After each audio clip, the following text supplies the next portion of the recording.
Good day, everyone. Thank you for joining me on another episode of Talking Travel with the Flying Gazelle, with myself, Yomi Arokyo, the founder of the Flying Gazelle.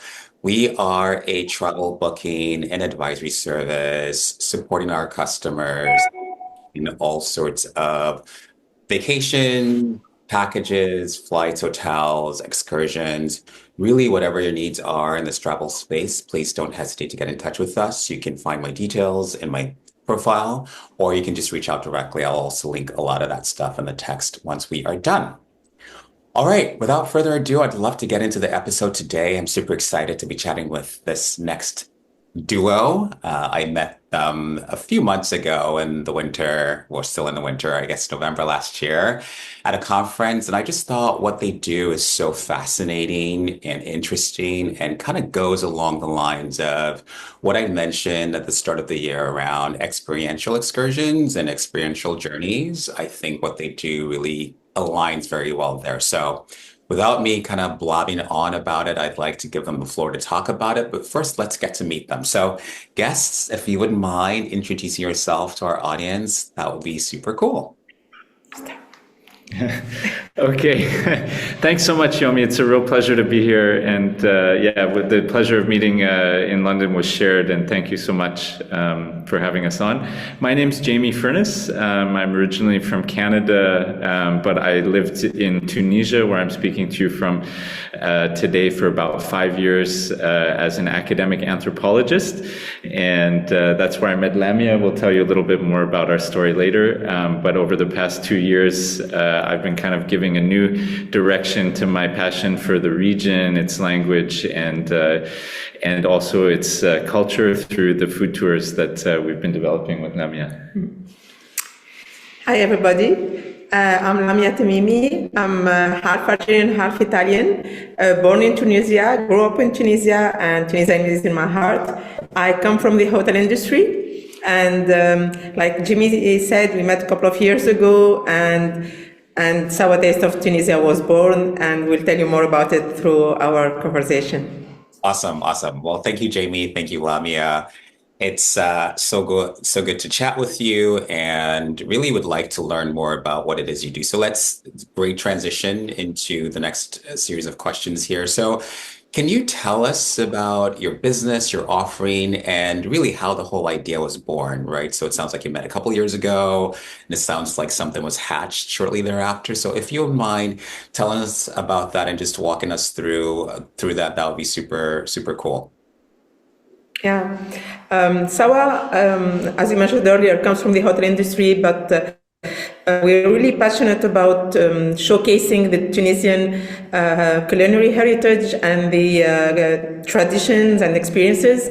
And with Jimmy, we found out that there was something missing, that when the tourists would come to Tunisia, they wouldn't have the chance to do cooking classes or walk the markets or get immersive culinary experiences. So we have developed Sawa Taste of Tunisia that allows the travelers to discover Tunisia differently. Tunisia is definitely a touristic destination, but people come very often for the sun and the sea and the resorts, but they don't know really about its culture, about its cuisine, about its traditions. And with Sawa Taste of Tunisia, we try to really immerse them into our culture and traditions.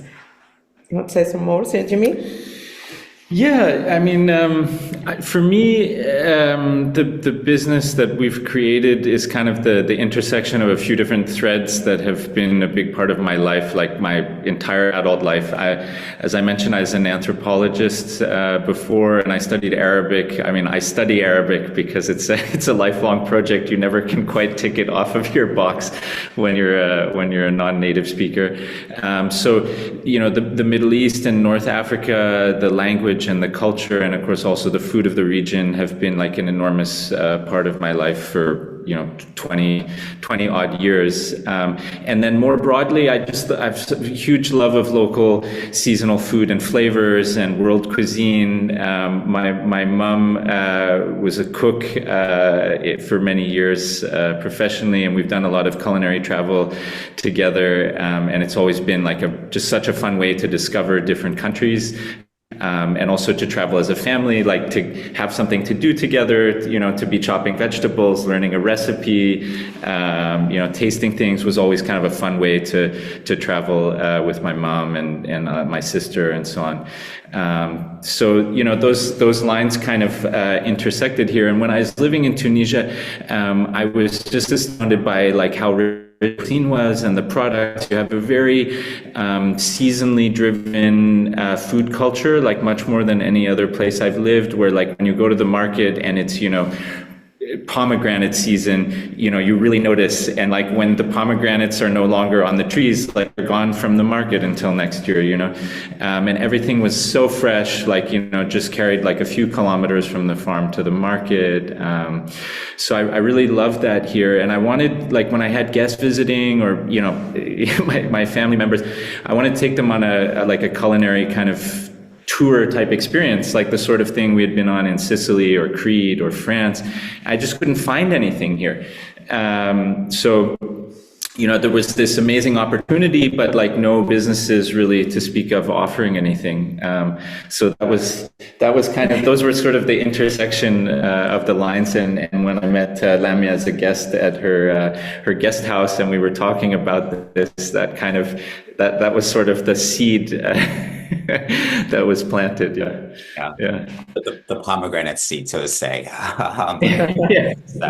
The pomegranate is a sign of, it's a symbol of fertility, actually, in Tunisia. So very good choice of metaphor. It all works out quite well. So much to unpack there. Thank you for sharing, the both of you. And I really love the whole idea of how everything got birthed out into the world. It's, kind of your experience, Jamie, having come from anthropology and having traveled quite a bit and being in the area, learning the language and being enamored with the fresh produce, etc. I guess it really brings true meaning to farm to table, right? In terms of that seasonal approach to things, in terms of the culinary world, and being able to link up with Lamia through her hospitality services and really birthing this out into the world. It's very fascinating and exciting. And I love the fact that it's a different angle, right? Because for a lot of us who travel, I think we're looking for unique experiences and something different. Yeah, it's one thing to visit a place and be able to do all the, I guess, standard tourist type things, visiting the sites and, maybe go into museums, etc., what have you. But I like this because it really immerses you into the culture, and a way to culture oftentimes, at least a lot of times, is the food. So thanks for sharing all of that with us. It's really great to learn about that and to hear about that. I've been to Tunisia once, by the way, and I'd love to visit again. I didn't get to take a cooking class while I was there, so perhaps another time when I visit, I'll get to do that with you guys. All right. Maybe, sorry, were you going to say something? No, we'd love to have you. Exactly. Yeah, I'm not surprised you didn't take a cooking class when you came. They're hard to come by around here. Very hard to find. That's why I thought what you guys are doing is so cool. Do remember that being in Tunisia, I was just in awe of the country, right? A lot of the sites and just the history, and how uncharted a lot of the sites were as compared to other places that get a lot of foot traffic. Like there were times I was in certain places where I was just by myself, right? So, but anyway, that's the country, and it's great to see that you are also offering this service, right, to folks who visit to further enrich the service. So I want to kind of switch gears a little bit and talk about the continent, Africa, and it's something that I've been leaning to a lot more lately. I know that when we talk about the continent, North Africa is typically pretty popular. Oftentimes, I think a lot of people talk about, especially Morocco in the region, as well as Egypt, and of course, when you go down the eastern side of the country, it's pretty popular. How do you feel Tunisia fits into that whole tapestry of exploring Africa? What are your thoughts on that? Yeah, I love this question. I'm really glad you're tackling it, and we're very yeah, supportive and enthusiastic about like travel to the African continent. I mean, it's been so path dependent, I think. So, like East and Southern Africa is just, wildlife safaris basically, and that's it, with maybe a little bit of kind of Zanzibar sort of thrown in there. North Africa, equally very kind of stereotyped, So, I mean, it's basically just Morocco and Egypt, first of all. Nothing kind of exists between them. And Egypt, it's all sort of, pharaohs and Nile cruises. And Morocco, sort of, your 1,001 Nights kind of, Orientalist type experience, if I can sort of caricature a little bit, and so Tunisia, where does Tunisia fit into that? It's mostly been kind of a destination for low cost, sort of all-inclusive kind of beach travel, in which like the culture of the country and like the specific setting are kind of irrelevant. You could be like in Turkey or on the Red Sea or in Thailand. It's just kind of a cheap, all-inclusive type experience. And then you have a certain amount of tourism around, desert kind of adventure, ancient history, like kind of the Roman ruins. Tunisia is also where Star Wars, excuse me, was filmed. So people go to see the places where George Lucas and his but yeah, it hasn't been a place that has attracted a lot of sort of experiential kind of contemporary culture, and certainly not culinary tourism. And that's, in sharp contrast to like because the other geographic, I guess, a connection, you would draw with Tunisia is northwards, like into the Mediterranean space, so Tunisia's, on the African continent, but like linguistically and historically very, very connected to Sicily, to Malta, and like, to France through colonization. I mean, Lamia's own family history is an illustration of that, since, half of her family were migrants from Sicily to Tunisia at the end of the 19th century. And, it's funny because in that space, the Mediterranean diet is like probably the most successful kind of cuisine and sort of, health and culture movement one can think of, like from a dietary perspective. But Tunisia is not like, in fact, the entire southern shore hasn't really been part of that concept, and we've seen that a lot, actually, like when we talk to people about, we do food tours in Tunisia, they say, that's original. Like, we've heard of this in like, Italy and France and, Greece and so on. But Tunisia, what is the cuisine like? Oh, it must be like Morocco, right? Like, tagine with like some, prunes and apricots in. And of course it's, it has some echoes of Moroccan cuisine, but it's actually very different, So a huge part of like what we're doing is just trying to educate people about Tunisian cuisine and, to like make it an interesting destination from that perspective, and then to get them to visit the country, but also, more broadly to your point, like the continent, in a different way, So yeah, we're very, very like that question really strikes a chord for me and is very central, I think, to the project. Yeah. Yeah, and I can certainly see that the way you talk about it passionately, and the unique sort of what we bring to the offering. So I'm glad that you're able to impart that on us in terms of the approach and why it's important. And yeah, just it's different, right? So, and it's a great way for folks to really get to experience the culture. On that note, so I like to ask this question, especially for people who are watching and want to take a trip sometime soon. Why Sawa Taste of Tunisia? And why should folks really look to leverage your service. And by the way, I love the name. If you wouldn't mind also addressing how that came about, the name itself, in addition to why people should take advantage of your offering, that would be great. Okay. It's a question that everybody asks what Sawa means and or what does it stand for. In fact, Sawa in Arabic means together, and it reflects our philosophy of connecting the traveler with the locals, in sharing the traditions, the flavors, to create unforgettable memories. That's the idea behind it.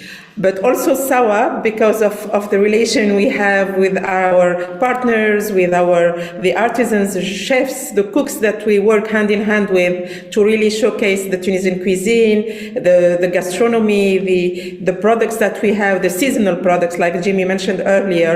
We still have this, I believe it's a blessing in Tunisia that we are still eating fruits and vegetables in their season. And that makes a difference. So that's what Sawa comes from. And it's really, we have a saying in Arabic that says a hand doesn't clap alone, because we exist because you are there, the travelers are there, the partners are there, but we all exist because of each other. So that's what Sawa comes from. And why people should choose us? They should choose us because we're passionate, because we love Tunisia, we love the Tunisian cuisine and gastronomy, and we both really like to share. We are not mean. We are really giving. We are. There is generosity in our hospitality, in our sharing, sharing the food, but sharing also the knowledge and sharing the traditions. And we try to make sure Tunisia is known differently, because it has been at the crossroads of different civilizations. So it's really rich. And most people don't know the richness that is behind Tunisia. So with us, they will have the ability to really discover, but what we do is that we offer a kind of all-inclusive, so they don't have to worry about anything during their stay. We take care of their accommodation, mostly in guest houses and boutique hotels. We take care of all the experiences. They're all immersive, they're all hands-on, and we take care of all the meals and all the transfers from a place to the other. We do that over different regions of Tunisia. We are not focused on the capital only, Tunis. We do also Sousse, Kairouan, Sfax, Bizerte, Beja, and many more. And the idea is that when they come, they just have to enjoy and not worry about the kilos that they will take on themselves, but not on the luggage. So that's great, right? And it wouldn't be empty kilos. It would be certainly kilos that make sense, right? And I'm sure it's all great, wonderful food. So like, I'm sure it's not going to be that much in terms of calories. But that was amazing, Lamia. Thank you for walking us through that. Sawa. Now, that's something I'm never going to forget. Togetherness. I think it's so beautiful and really lovely, especially, in these times in our world, right? It's like it reminds us about that sense of community and togetherness. And thank you for leaning into the meaning of Sawa and the name, as well as also shedding light on the fact that this is really a full service offering beyond just the culinary aspect. It's being able to really soup to nut take care of travelers, right? Visitors when they come to visit the country. So that's great to know. And audience, I'm going to share all their details in the text once this gets posted. And of course, if you want to come through me, I'll work with them on putting some packages together. We can certainly do so. So super exciting. The other question is, again, for prospective travelers, are there particular times that one ought to visit Tunisia? I know there are different parts of the country. Maybe there are different aspects of the seasons and weather for the different types of travelers. But what are your thoughts on when's good to visit Tunisia? actually, the nice thing about Tunisia is we can visit it all year round. But it's definitely the best time to visit is spring and fall. So from March to May and from September to November, because the weather will be pleasant on the coast, but inland also, not too hot, not too cold. And then it's also the time when there are a lot of festivals in Tunisia. A lot of them are around food and culinary, so it's the right time to visit, definitely. Awesome. Awesome. That's great to know. So it sounds like really any time of the year, but spring and fall are more, I guess, highlighted in terms of the festivities and stuff like that. That's awesome. That's awesome. All right. So again, I'm gonna include all your details once this gets posted so people can find you. But this has been so exciting and really I've learned a lot. So I'm hopeful that the audience has as well. And I look forward to hopefully taking you up on a future trip and to really kind of see the country again at noon. We're going to start to wrap this up, but I've got a couple more questions for you, just for people to get to know you a little bit better. Are you up for playing a little game? Sure. Yeah, yeah. Yes. Okay, good. So, since this is a travel podcast, we like to ask our guests a couple of travel questions, travel related questions. So, for both of you, what are some of your favorite things to do while you're on holiday? What's a good holiday for you? For me, it's definitely walking local markets and discovering and eating at hidden gems, places that you would not find on classically on the internet and these kind of things. I really like to stay with the locals, share, get to know them, get to know how they live, how they cook, the spices that they use, really get to know all the traditions that are behind.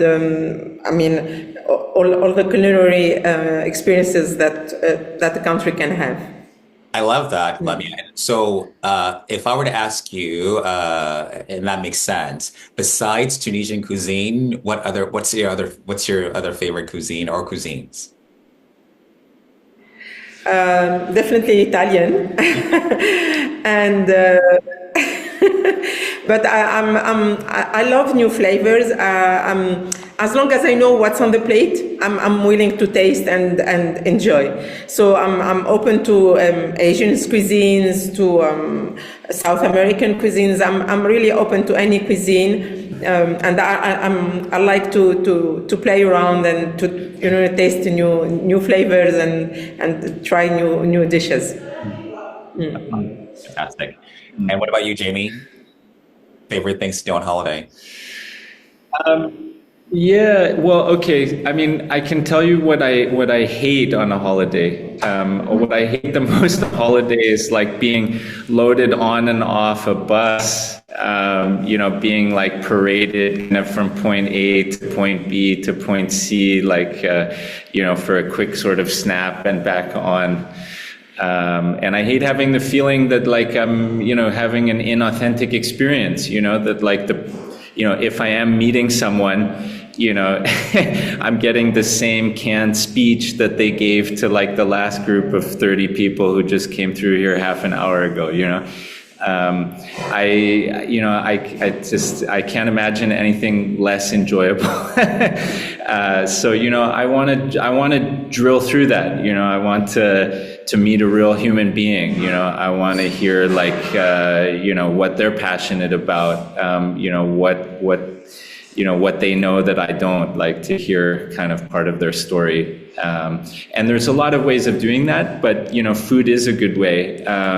It's a good way to get into people's homes, and, I come from a culture, like in Europe where we talk about going out to eat a lot. If we want to have a good time culinarily, we say, oh, let's go out to eat. And Tunisia is a country where, if you want the best meal and the best experience, you need to go in to eat. You need to get into someone's kitchen and into their home. And you'll know that from your visit here, the architecture of the homes is radically turned towards the interior. Like when you're walking through the old city, the facades are all kind of identical. But if you can find, an excuse or a pretext to get through the door, sometimes, you discover an incredible jewel inside. Yeah. I did notice that. But I also like to go for a run when I'm traveling. I'm a runner, so I always like to put on my running shoes and kind of get lost for an hour in the early morning hours. Nothing to do with food, but I find it's a fun way to to discover a city. Yeah. Absolutely. Absolutely. That's awesome. So you're one of those who still keeps feet fit and active on holiday. I love that while you're running. Oh, that's cool. Really nice. And I did notice that, by the way, in terms of just the houses and the buildings and how they're structured, the facade, and then obviously the interior. It's just this wonderful, beautiful interior courtyards oftentimes, and it's just so welcoming and inviting. Yeah. Sorry. I don't, are you going to say something? No, no, it's all right. All right, cool. So just one more question. So the second one is, are there any destinations, locations that are on your radar these days in terms of places to travel to or like you'd like to check out? Yeah, as far as I'm concerned, the land of my ancestors is calling, and I'm really eager to discover the south of Italy, the region of Puglia and Sicily. They're really rich in culinary heritage, and I would love to really dip into that kind of culture. So hopefully, as soon as I can, I'll definitely just cross the Mediterranean to be on that side of the Mediterranean. Yeah, that makes complete sense. Yeah, I hope you do get to experience it. We got to visit Puglia, I think, a couple of years ago, and that is a really interesting area for sure. So I'm sure you would certainly enjoy it. So hopefully you get to do so soon. And what about you, Jamie? Yeah, I have a 5-year-old son who's going through a train phase right now. He's passionate about trains, so we're doing an interrail trip in Europe, riding the trains through Italy and Switzerland coming up. That'll be fun, and I'm trying to take the plane less. That's maybe a a difficult thing to say if you're someone in the travel business. Although Tunisia is a country that can be reached by ferry actually from Europe and even from the UK now. There's someone we met when we were at the show in London who's promoting no flight trips from the UK to Tunisia. So I will take the plane, for the right reasons now. But I'm happy to take a trip with my son that involves trains. Yeah. Makes sense. I love that. And what a wonderful concept in terms of being able to travel and get around without having to take a flight. That's really interesting. That must be quite a trip though from the UK in terms of taking the ferry, or I wonder how that would work. You can take the ferry from several cities in Italy and also from Marseille, but you really have to embrace the slow travel concept, which not everyone can do, and we understand that. But it matches well with the philosophy of what we're trying to do. So if you're a slow traveler, it could be worth considering. Awesome, awesome, awesome. Well, this has been so fantastic. It's really wonderful to chat with you both. Thanks for sharing and imparting and just really exposing your business to us. And I really can't wait to now make another trip to Tunisia and hopefully take you all up on your service. And again, thank you so much. Last few minutes here, anything you'd like to share with our audience? Anything you'd like to leave with? Anything you wanna, any last words? We wanted to thank you for giving us the opportunity to share Sawa Taste of Tunisia with you and showcase it to the curious travelers. And we look forward to welcoming them to Tunisia and showcasing to them our culture and traditions and our culinary heritage. Absolutely, my pleasure. Sorry, Jamie, were you? Yeah. Yeah. No, you'll have a great time, Yomi, when you come. It's fantastic. And, people can do everything from like a half-day street food tour or like market tour and cooking class up to like kind of an all-inclusive sort of 8+ day trip with us. We love to have people for longer, like I was saying, to really kind of, show them all of the great experiences that we have. And, but, if you're an independent traveler who just wants to, see us for a day or 2 days, that's also possible. Yeah. So when you come, look us up. We'll be waiting. Certainly. Certainly do. Again, thank you so much. And to our audience, I will include all of their details in the text once this gets posted. And of course, to get in touch with them, you can also come through me, the Flying Gazelle. We'll be happy to get you in touch with Jamie and Lamia. And then just some final words. We are going to be having some destination excursions this year. Perhaps we'll include Tunisia on that list next year. Check out our website for that. The next one is to Peru. That's going to happen in early June. We look forward to journeying with you all. And again, thank you to Jamie and Lamia. Have a wonderful day. And yeah, it's such a pleasure talking to you all. Take care. Thank you. Bye. Thank you. Bye.